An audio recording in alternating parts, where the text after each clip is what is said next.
नमस्कार, मी विशाल. Show time मध्ये आपलं स्वागत. तू माझा सांगाती, जय हरी माऊली असंच आपण म्हणूयात, कारण आता 800 एपिसोडचा टप्पा पूर्ण करत करत आता या मालिकेने आपल्या सगळ्यांच्याच मनात तिचं एक स्थान निर्माण केलं आहे. बरं, मालिका हळूहळू पुढे सरकते, त्यातलं नाट्य आपल्याला समजून घेता येतं.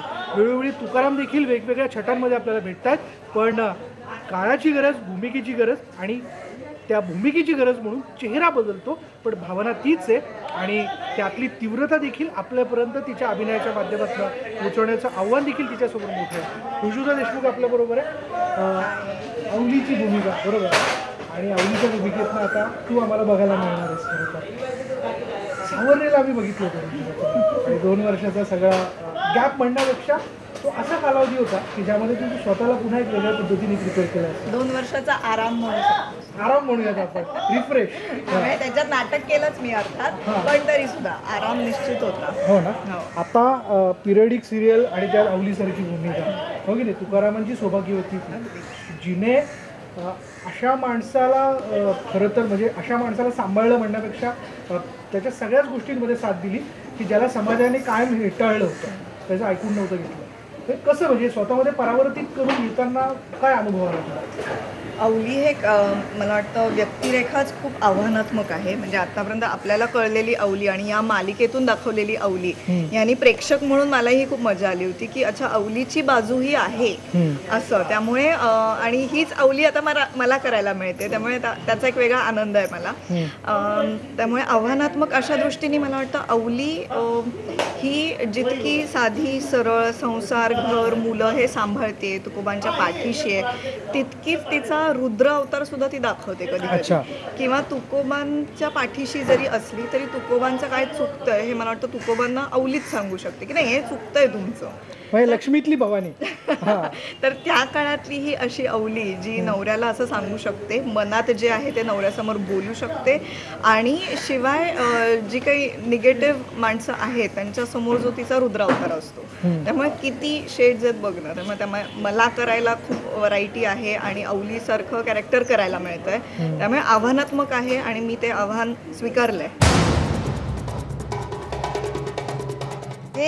हे जे काही तुम्ही बरळताय ना, तुमच्या या जिभा याच पळीतेनी छाटून टाकाव्याशा वाटतायत. तसं करणार नाहीये मी, कारण तुम्ही हे जे बोलताय ना ते एकदा माझ्या बुवांसमोर बोला, नाही बोलून दाखवा.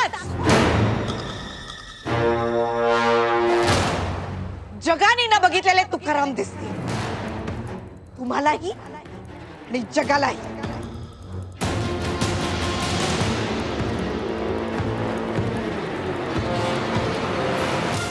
तुम्हीच म्हणालात ना त्यांच्या नावात राम आहे, मग रावणाचं रामाने जे केलं ना तेच तुमचंही होईल. बघा, बुवा मला ओळखतात, मी जिवंत आहे याचाच अर्थ मी पवित्र आहे. आणि हीच गोष्ट तुमच्या भाषेत तुम्हाला समजावून सांगतील, कळलं काय? यापूर्वी कधी वाचनात आलं होतं तुकारामांबद्दलचं काही साहित्य, काही रेफरन्सेस, काही म्हणजे ज्यावेळेस तुझ्या समोर ही भूमिका आली, हा दाटणीतला प्रश्न असेल आता की काय तयारी केली, पण आपण काही रिलेट करतो ना भूतकाळातल्या काही गोष्टींशी, म्हणून म्हणतो. तुकोबांविषयी आपण सगळ्यांनीच जे ऐकलेलं असतं तेच मीही ऐकलेलं आहे, तेच मीही वाचलेलं आहे. पण तुकोबांचं म्हणून खूप वाचन केलंय तर नाही, निश्चित नाही. किंवा त्यांच्या ओव्या समजून घेतल्यात, हे सगळं त्यांनी जे काम केलंय ते समजून घेतलंय का तर नाही. अचानक हे काम आलेलं आहे. ही मालिका बघितली, चित्रपट बघितलेले आहेत, त्यामुळे त्यांच्याविषयीची जी सगळ्यांना माहिती आहे तीच मलाही आहे. थोडी जास्ती माहिती करून घेण्याचा प्रयत्न केला जेव्हा मी अवली करते, त्यामुळे ती एक जास्तीची माहिती आहे. आणि आता शूटिंग करता करता अर्थात तुम्हाला सगळ्यांनाच माहिती आहे डेली सोप हे काम तसं अवघड असतं.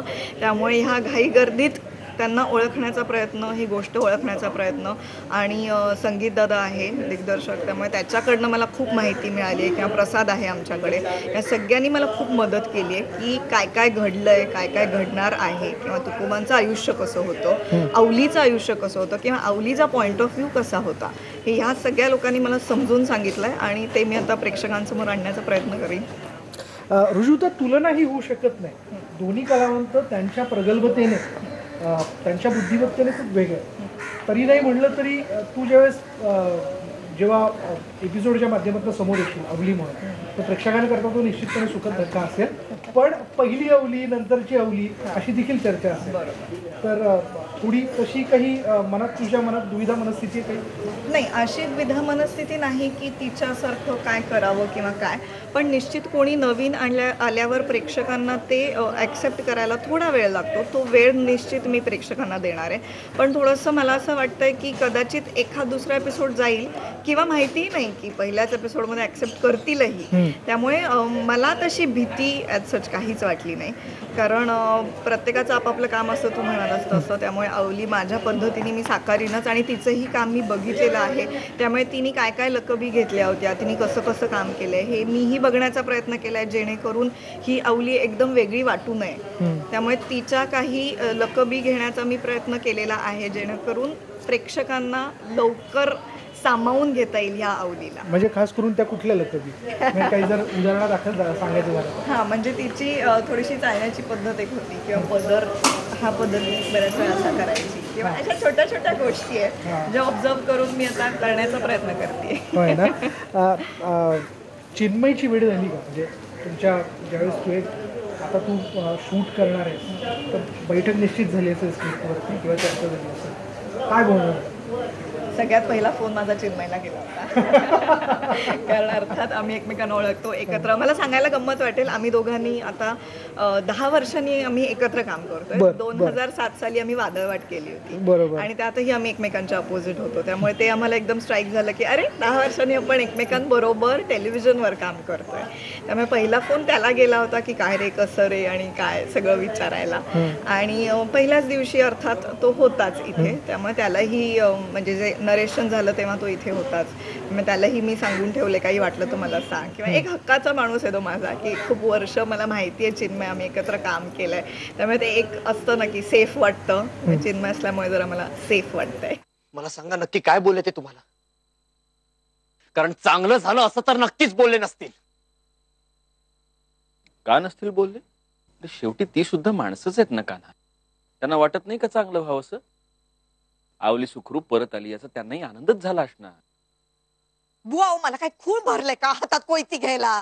आवली अगं कसं आहे, तू खूप दमलीयस, आणि दमलेल्या मनाचं काय होतं, त्याला जे हवं असतं ना तेच त्याला ऐकू येतं. जाऊ दे बरं, तू चल आता, मी पाण्याचं बघतो. राहू द्या, राधिवा मन दोघे गेले, मी बघते काय.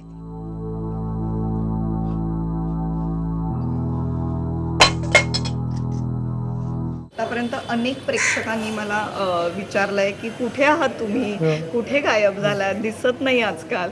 तर त्या सगळ्या प्रेक्षकांना मी सांगू इच्छिते की मी येतेय पुन्हा एकदा TV वर. म्हणजे खरं तर तुमच्या घरात रोज तुम्ही मला बघणार आहात, आणि ते सुद्धा तू माझा सांगाती या मालिकेमधून कलर्स मराठीवर अवली या भूमिकेत. अवली ही भूमिका तुम्हाला माहितीच आहे, आणि आता मी ती करणार आहे. त्यामुळे तुम्ही बघाल अशी आशा आहे. लवकरच भेटूया तू माझा सांगातीमध्ये.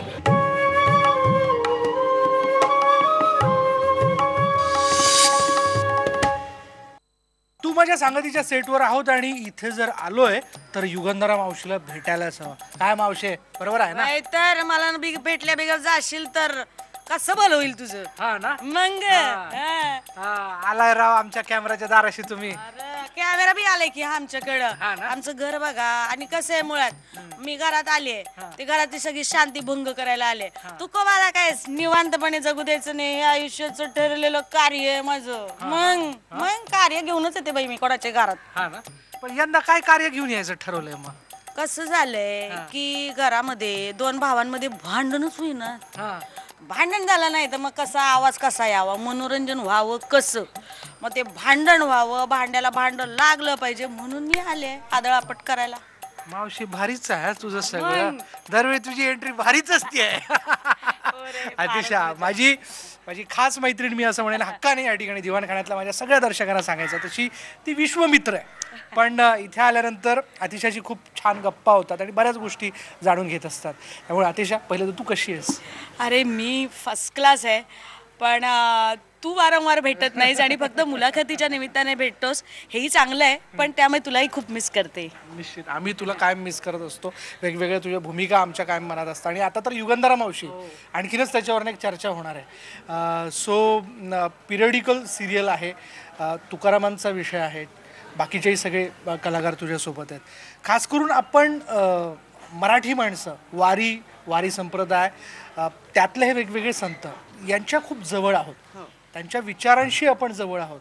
त्यामुळे मला असं वाटतं की ही सिरियल करणं ही देखील तुझ्यासाठी एक खास संधी ठरली असेल. म्हणजे माझ्या आयुष्यातली ही अशी पहिली सिरियल आहे की जिथे म्हणजे नऊवारी साड्या तर नेसलेल्या असतात, पण हे तुकाराम, त्यांच्या कुटुंब, त्यांच्या संदर्भातलं या दृष्टीने माझी अशी पहिली सिरियल आहे. आणि खरंच सांगते, इतके पॉझिटिव्हिटी आहे ना इकडे. संगीत कुलकर्णींचं हे आहे, वैभव करतोय, वैभव केळकर डिरेक्ट करतोय.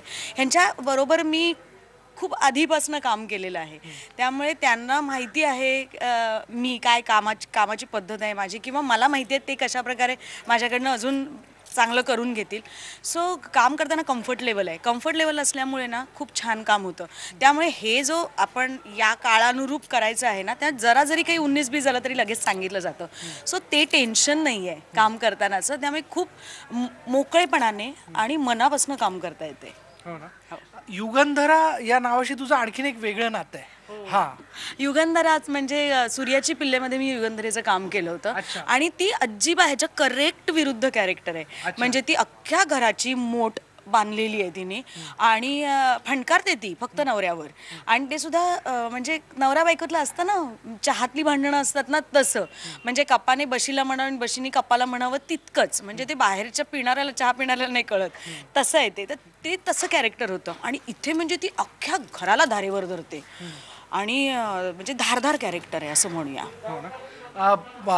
यापूर्वी कधी तुकारामांशी संबंधित काही वाचण्यात तुझ्या आलं होतं? नेहमी तू वेगवेगळ्या पद्धतीचं वाचन करत असतेस.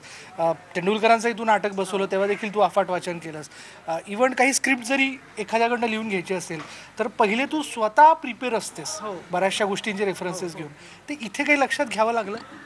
नाही, मला तसा खरं सांगू का, मला तसा वेळ नाही मिळाला. म्हणजे आज संगीतनी विचारलं, उद्या भेटाभेटी झाली आणि परवापासून मी शूटला आले. नाही म्हणायला तुकारामाचं खूप आधी वाचलेलं आहे, पण त्याचा ह्या कॅरेक्टर करण्याशी काही नाही आहेत. कारण तुकारामाचं ज्ञान, त्यांचं समाजाशी त्यांचं असलेलं काय म्हणूया, त्यांना नाकारलं जाणं आणि त्यांनी त्याला ते सुद्धा त्यांनी गल्प करून म्हणजे गिळून टाकून परत आपलं कार्य नेटाने चालू ठेवणं, हे इतकं मोठं आहे ना. त्याचा ह्या कॅरेक्टरशी संबंध नाही, पण वाचन झालंय. पण असंही आहे ना की मावशी ज्या पद्धतीने तिने एंट्री घेतलेली आहे, ती भांडणं लावायचं काम करते किंवा तुकारामांच्या काही गोष्टींना ती विरोधही करत असते. तिथे समाजाने हेच केलं. एक प्रकारे समाजाची विरोध करणाऱ्यांची जी ग्रे शेड होती ती प्रातिनिधिक रूपात नाही मावशीतनं येते किंवा बघायला मिळणार येते. आणि हे कसं आहे, हे अंतर्गत कौटुंबिक कलह निर्माण करून म्हणजे माणूस कधी हरतो समाजाच्या कडनं. जेव्हा कुटुंब खंबीरपणे बरोबर असतं ना, तेव्हा माणूस हलत नाही. माणूस म्हणतो किती संकट बाहेरून येऊ देत, आम्ही सगळे एकत्र आहोत किंवा लढू. जेव्हा घर पोखरायला लागतं ना, तेव्हा गडबड उडते. म्हणजे जेव्हा तो माणूस एकटा पडेल किंवा त्याला लक्षात येईल, अरे बापरे फारच होतंय बाबा, भले मी पुरून उरीन पण हे होतंय खूप जास्त, तर यामुळे ना माणूस हलायला लागतो किंवा त्याचं काय म्हणे मनोधैर्य जरा डगमगायला लागतं. तर तसं करण्याचा हेतू या युगंधरेचा आहे की तसं केल्याने जरा भाचीचं जरा काय म्हणूया त्याला भलं होईल. म्हणजे तिला म्हणजे या युगंधरेला तिची जी भाची आहे राधा, तिला श्रीमंतीचा सोस आहे, देखाव्यावर अतोनात विश्वास आहे. दुसरं आहे की तुझ्या बरोबरीने रुजुता देखील म्हणजे सावली बदललेली आहे. म्हणजे त्या भूमिकेची गरज म्हणून एकूणच जे काळानुरूप बदल हवे असतात चेहऱ्यामध्ये सुद्धा, त्या अनुषंगाने तिची एंट्री झालेली आहे. म्हणजे कसं एकूण म्हणजे काय चर्चा होते तुमची नेमकी? आमची 2 गृहिणी एकत्र आल्यानंतर काय माझ्या प्रश्नात चुकला प्रश्न. बरं तू सांग आता मोकळेपणाने. बिस्किट आणलीस का? बिस्किट खायला आणलीस? चहा मिळालीस? चहा? अगो काय ट्रॅफिक, काय गो बाई. तरी बैलगाडीचा सीन झाला तुझा? होय, कसं होतं अगं सरजा आणि राजाची बैल. म्हणजे काही कुठूनही आम्ही सुरुवात करू शकतो आणि कुठेही एकमेकावर येतो. See this is the main thing. आम्ही दोघी जणी आहोत आणि आम्ही एकमत होतंय आमचं. युजली असं म्हणतात, माझा विश्वास नाही पण म्हणतात बायकांचं एकमत नाही होत. आमचं होतं. खास तुझ्या शैलीमध्ये म्हणजे युगंधरा मावशीच्या शैलीमध्ये दिवणखाण्यात बसलेल्या आपल्या दर्शकांना तू सांगायचं बघा म्हणून.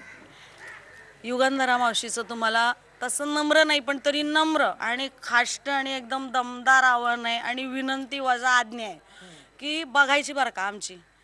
तू माझा सांगा ती बघायची आणि युगंधरा मावशीवर प्रेमच करायचं, अजिबात द्वेषबिष करायचं नाही. सांगून ठेवते नाही तर गाठ माझ्याशी. हा अरे वा, एवढ्या लवकर अंथरुण घालून झाली सुद्धा. काय रे, असं काय बघताय? आईला कधी बघितलं नाही? हा आई, तू किती अडचणीतून गेलीस ना. आई, तुला विठुरायाने